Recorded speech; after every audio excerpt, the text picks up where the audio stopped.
Hello everyone, আসসালামু আলাইকুম। Welcome back to my channel. আজকের এপিসোডে আমি আপনাদের সাথে শেয়ার করব দুইটি ভিন্ন ধরনের পারফেক্ট স্পঞ্জ কেকের রেসিপি।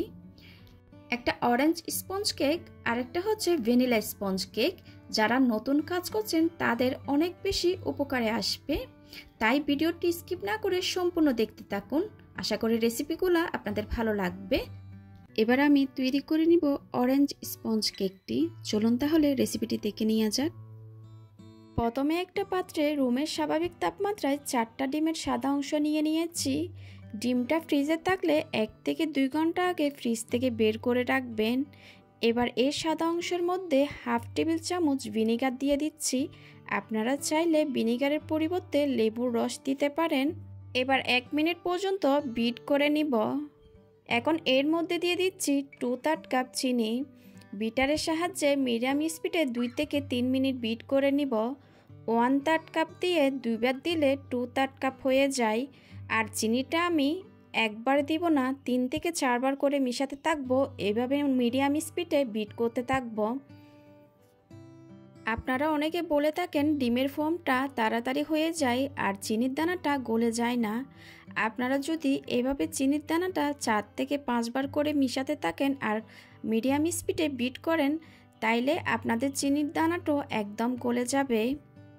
আমি মিডিয়াম স্পিডে 3 থেকে 4 মিনিট মতো বিট করে নিয়েছি। এরপর হাই স্পিডে 3 থেকে 4 মিনিট মতো বিট করে নিয়েছি। যখন এরকম সাদা আর ফোমের মতো হয়ে আসবে তখন বিটারের কাঁটা অফ করে দিব। আমি এখানে রান্নার সয়াবিন তেল দিয়ে দিচ্ছি 3 টেবিল চামচ পরিমাণ। ডিমের কুসুম চাটও দিয়ে দিয়েছি। 2 চা চামচ পরিমাণ ইমালশন দিয়ে দিচ্ছি। আর এখানে আমি অরেঞ্জ ইমালশনটা দিচ্ছি। আপনারা আপনাদের পছন্দ অনুযায়ী যে কোনো ইমালশন বা এসেন্স দিতে পারেন। কয়েক ফোঁটা ফুড কালার দিয়ে দিলাম। আপনারা চাইলে ফুড কালারটা স্কিপ করতে পারেন। বিটারের সাহায্যে লো স্পিডে বিট করব আর সব কিছুকে একত্রে ভালোভাবে মিশিয়ে নিচ্ছি। মিশিয়ে নেওয়া হয়ে গেছে, বিটারটা সরিয়ে নিচ্ছি। এখন এর মধ্যে সব শুকনো উপকরণগুলো দিয়ে দিব। এই জন্য একটা চাকনি নিয়ে নিয়েছি। এর মধ্যে নিয়ে নিচ্ছি 3/4 কাপ পরিমাণ ময়দা। এখান থেকে 2 টেবিল চামচ পরিমাণ ময়দা তুলে নিচ্ছি। এবার এর মধ্যে দিয়ে দিচ্ছি 2 টেবিল চামচ পরিমাণ কর্নফ্লাওয়ার, 2 চা চামচ পরিমাণ বেকিং পাউডার আর 1/4 টিস্পুন পরিমাণ লবণ দিয়ে দিচ্ছি। এবার এই শুকনো উপকরণগুলো চেলে নিব। চেলে নেওয়া হয়ে গেছে। খুব আলতো হাতে সব কিছুকে একসাথে মিশিয়ে নিচ্ছি। আপনারা যারা প্রশ্ন করেন কর্নফ্লাওয়ারটা কেন দেওয়া হয়, কর্নফ্লাওয়ারটা দেওয়া হয় ময়দাটাকে উইক করার জন্য। ময়দাটা বেশি স্ট্রং থাকে, কর্নফ্লাওয়ারটা দিলে এটা কেক ফ্লাওয়ারের মতো হয়ে যায়। আবারও আমি শুকনো উপকরণগুলো দিয়ে দিয়েছি। এই পর্যায়ে কোনোভাবে তাড়াহুড়া করার দরকার নেই। খুব ভালোভাবে সব কিছুকে একসাথে মিশিয়ে নিতে হবে। মিশিয়ে নেওয়া হয়ে গেছে। আমাদের কেকের ব্যাটারটা পুরোপুরি তৈরি। আমি একটু ব্যাটারটা আপনাদেরকে স্প্যাচুলা দিয়ে দেখিয়ে দিচ্ছি কীরকম হবে ঘনত্ব। ওভেনটা আমি 10 মিনিটের জন্য প্রিহিট করে নিয়েছি 160 ডিগ্রিতে। এখন একটা 9 ইঞ্চি মোল্ডে সম্পূর্ণ ব্যাটারটা ঢেলে নিব। আর মোল্ডে আমি একটা লিকালিকির কাগজ দিয়েছি। আপনারা চাইলে বেকিং পেপারও দিতে পারেন। আর আমি কোনো তেল ব্রাশ করি নাই। এবার একটু টেপ করে ওভেনে দিয়ে দিচ্ছি 25 থেকে 30 মিনিটের জন্য। আপনারা যদি একটু উঁচু হাইটের কেক চান সেক্ষেত্রে আপনারা 8 ইঞ্চি মোল্ডে বেক করতে পারেন। কেকটা আমি ওভেন থেকে বের করে নিয়েছি।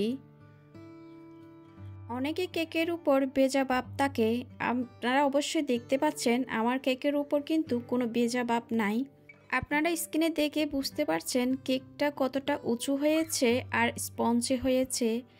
আমার কেকের ব্যাটারটা খুব পারফেক্ট ছিল, এজন্য এরকম হয়েছে। আপনারা যদি হুবহুব আমার রেসিপি ফলো করেন তাইলে আপনাদের কেকটাও এরকম সফট হবে। এরকম মজার আরও সুন্দর সুন্দর রেসিপি পেতে যারা এখনও আমার চ্যানেলটাকে সাবস্ক্রাইব করেন নাই প্লিজ সাবস্ক্রাইব করে দিবেন। আমি কেকটাকে একটু লেয়ারিং করে দেখিয়ে দিচ্ছি। এই যে দেখুন কেকটা ভেতরটা কত সফট হয়েছে আর কতটা মোটা আছে সেটা আপনাদেরকে দেখাচ্ছি। আপনারা চাইলে কিন্তু 3 থেকে 4টা করতে পারেন লেয়ারিং। এরই মধ্যে অরেঞ্জ স্পঞ্জ কেকটিও তৈরি হয়ে গেছে। এবার চলুন দেখে নেওয়া যাক ভ্যানিলা স্পঞ্জ কেকটি। প্রথমে শুকনো উপকরণগুলো চেলে নিব। তার জন্য একটা ছাঁকনিতে হাফ কাপ পরিমাণ আর 2 টেবিল চামচ পরিমাণ ময়দা নিয়ে নিয়েছি। আরও দিয়ে দিব 2 টেবিল চামচ পরিমাণ কর্নফ্লাওয়ার। কর্নফ্লাওয়ারটা কেন দেওয়া হয় এটা আমি পরে বলছি। 1 চা চামচ পরিমাণ বেকিং পাউডার দিয়ে দিয়েছি। 1/4 টিস্পুন পরিমাণ লবণ দিয়ে দিয়েছি। শুকনো উপকরণগুলো খুব ভালো মতো করে চেলে নেব। শুকনো উপকরণগুলো চেলে নেওয়া হয়ে গেলে একটা হ্যান্ড হুইক্সের সাহায্যে খুব ভালো মতো করে মিশিয়ে নিচ্ছি। এটা কিন্তু খুবই ইম্পর্ট্যান্ট, শুকনো উপকরণটা খুব ভালো মতো করে মিশাতে হবে। শুকনো উপকরণগুলো খুব ভালো মতো করে মিশে যাওয়ার পর এক পাশে আমি ঢেকে রেখে দিব। অন্য একটা পাত্রে রুমের স্বাভাবিক তাপমাত্রায় 3টা ডিমের সাদা অংশ নিয়েছি। কুসুম আর সাদা অংশটাকে আমি আলাদা করে নিয়েছি। এখানে আমি 1 টেবিল চামচ পরিমাণ চিনি দিয়েছি, আর হাফ কাপ পরিমাণ চিনি দিব। এবার একটা ইলেকট্রিক বিটারের সাহায্যে মিডিয়াম স্পিডে আমি বিট করে নিব 1 থেকে 2 মিনিট পর্যন্ত। আর আপনারা অবশ্যই খেয়াল রাখবেন সাদা অংশে যেন কোনো ধরনের কুসুম না থাকে। 1 থেকে 2 মিনিট বিট করার পর আমি চিনি দিয়ে দিব। এই হাফ কাপ চিনিটাকে আমি কিন্তু 2 থেকে 3 বার করে অ্যাড করব। এতে করে চিনিটা খুব ভালো মতো করে মিশে যাবে। আর শুরু থেকে শেষ পর্যন্ত আমি মিডিয়াম স্পিডে দিয়ে বিট করে নিব। আজকের কেকটা আমি ওভেনে দিয়ে বেক করে নিব। আপনারা চাইলে চুলায় দিয়েও বেক করতে পারেন। আমার চ্যানেলে কিন্তু অনেক ধরনের কেকের রেসিপি আছে। চুলায় কিভাবে বেক করবেন চাইলে ওইখান থেকে রেসিপিগুলো দেখে নিতে পারেন। আমি সম্পূর্ণ চিনিটুকু দিয়ে আবারও বিট করে নিচ্ছি 2 থেকে 3 মিনিট পর্যন্ত, বা চিনিটা সম্পূর্ণ গলে যাওয়া পর্যন্ত। বিট করা হয়ে গেলে আমি বিটারটা অফ করে দিব। এবার আমি কুসুমটাকে অ্যাড করে দিচ্ছি। আরও দিয়ে দিব 1 চা চামচ পরিমাণ ভ্যানিলা এসেন্স। আমি আজকে ভ্যানিলা স্পঞ্জ কেক তৈরি করছি, তাই ভ্যানিলা এসেন্স দিচ্ছি। আপনারা যে ফ্লেভারে কেক তৈরি করবেন ওই ফ্লেভারটা অ্যাড করে দিতে পারেন।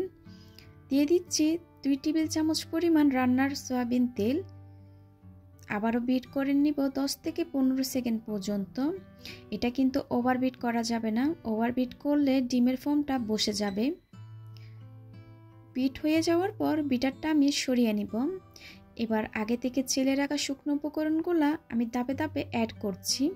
অল্প পরিমাণ শুকনো উপকরণ দিয়ে দেওয়ার পর একটা হ্যান্ড হুইক্সের সাহায্যে আলতো হাতে ফুল করে করে মিশিয়ে নিচ্ছি। আমি কিন্তু খুব আলতো হাতে মিশাচ্ছি শুকনো উপকরণগুলো। এই পর্যায়ে কিন্তু খুবই ইম্পর্টেন্ট, শুকনো উপকরণটা মেশানোর সময় কিন্তু খুব আলতো হাতে মিশাতে হবে। তাড়াহুড়া করে যদি শুকনো উপকরণটা মিশান তাহলে ডিমের ফোমটা বসে যাবে, তখন কেকের বেসটা কিন্তু একদমই ভালো হবে না। এবার বলছি কর্নফ্লাওয়ারটা কেন দেওয়া হয়। সাধারণত আমাদের দেশে যেসব ময়দা পাওয়া যায় সেগুলা অনেক বেশি স্ট্রং হয়ে থাকে। কেক বানালে কেক শক্ত হয়ে যায়, তাই আমরা ময়দাটাকে উইক করার জন্য কর্নফ্লাওয়ারটা ব্যবহার করে থাকি। অনেকেই প্রশ্ন করে থাকেন, তাই আজকে বলে দেওয়া হয়েছে। আপনারা কেক তৈরি করার সময় কিন্তু এই ছোট ছোট টিপসগুলো অবশ্যই মনে রাখবেন, তাহলে আপনাদের কেকও পারফেক্ট হবে। আপনাদের সাথে কথা বলতে বলতে শুকনো উপকরণটা আমি খুব ভালো মতো করে মিশিয়ে নিয়েছি। আমি শুকনো উপকরণটা 2 থেকে 3 ধাপে অ্যাড করেছি। শুকনো উপকরণটা কিন্তু একবারে দেওয়া যাবে না, 2 থেকে 3 বার করে অ্যাড করতে হবে। এবার 7 ইঞ্চি একটা মোল্ডে সম্পূর্ণ ব্যাটারটা ঢেলে নিয়েছি। একটু ট্যাপ করে আমি ওভেনে দিয়ে দিব। 160 ডিগ্রিতে 25 থেকে 30 মিনিটের জন্য দিয়ে দিলাম। 30 মিনিট পর কেকটা আমি ওভেন থেকে বের করে নিয়েছি। আর অবশ্যই কিন্তু এক এক ওভেনের তাপমাত্রা কিন্তু এক এক রকম, সেটা বুঝে আপনারা দিবেন। কেকটা যখন পুরোপুরি ঠান্ডা হয়ে গেছে মোল্ড থেকে আমি কেকটা ছাড়িয়ে নিয়েছি। গরম থাকা অবস্থায় কিন্তু বের করতে যাবেন না, এতে করে কিন্তু কেকটা ভেঙে যাওয়ার সম্ভাবনা থাকবে। আর কেকটা কতটা স্পঞ্জি হয়েছে আমি আপনাদেরকে দেখিয়ে দিচ্ছি। একদম তুলার মতো নরম হয়েছে। অনেকে প্রশ্ন করে থাকেন কেকের উপর ভেজা ভেজা ভাব হয়। এটা সাধারণত হয়ে থাকে আপনারা যখন ডিমের ফোমটা করেন খুব ভালো মতো করে বিট করেন না, চিনিটা আস্ত থেকে যায়, তার জন্য কিন্তু কেকের উপরে ভেজা ভেজা ভাবটা হয়। আপনারা ডিমের ফোমটা করার সময় কিন্তু খুব ভালো মতো করে বিট করে নেবেন। এবার কেকটাকে আমি 3টা লেয়ারে স্লাইস করে দেখিয়ে দিচ্ছি। দেখুন কতটা সফট হয়েছে কেকটা। একটা ব্রেড নাইফ দিয়ে আমি কেকটাকে স্লাইস করে নিচ্ছি। আপনারা চাইলে 4টা ভাগে স্লাইস করতে পারেন। আজকের কেক সম্পর্কে আপনাদের যদি কোনো প্রশ্ন থাকে কমেন্ট সেকশনে গিয়ে কমেন্ট করতে পারেন। দেখুন কতটা পারফেক্ট হয়েছে কেকটা। যারা নতুন কাজ করছেন তারাও এই কেকটা খুব সহজে তৈরি করতে পারবেন। আশা করি আজকের রেসিপিটা আপনাদের ভালো লেগেছে। ভালো লাগলে প্লিজ আমার চ্যানেলটা সাবস্ক্রাইব করার জন্য অনুরোধ রইল। আজকের মতো বিদায় নিচ্ছি। সবাই খুব ভালো থাকবেন, সবাই সবার জন্য দোয়া করবেন। আল্লাহ হাফেজ।